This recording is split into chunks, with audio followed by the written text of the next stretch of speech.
For some, the 2004 Mean Girls movie may have helped summarize our teen experience in one perfectly wrapped Tina Fey bow. Insecurities, cliques, trying to fit in while making not so great choices in the process, high school crushes, trying to figure out where we fit into the hierarchy of life, and ultimately embracing who we truly are. It is a tale as old as time, which is why it persists through pop culture 20 years later.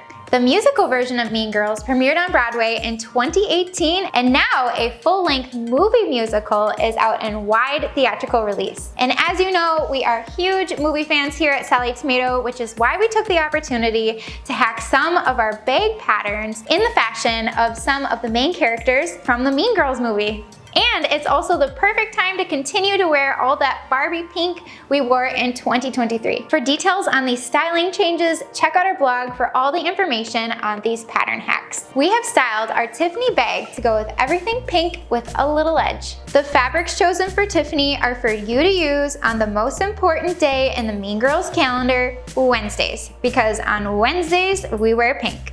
We think these bags are so fetch, and we cannot wait to see how you use these styling hacks on these patterns or perhaps other Sallie Tomato patterns. And like I mentioned before, we have all of the details for the pattern hacks in our Mean Girls blog post on our website, so you can create these bags confidently. Plus, you can find all of the links to the items I mentioned, including exclusive kits for these patterns, in the links in the description below this video. Here at Sallie Tomato, our team does an incredible job making kits for you, so it's easy to pick up a kit and start sewing right away. You have all of the supplies that you need on hand, ready for you to sew. Thank you so much for watching this video. If you liked it, we would love if you would give it a thumbs up, and don't forget to subscribe to our YouTube channel for more inspirational and educational content. Thank you so much for watching, and I hope you'll check out the rest of our tutorials for more creative projects. See you next time.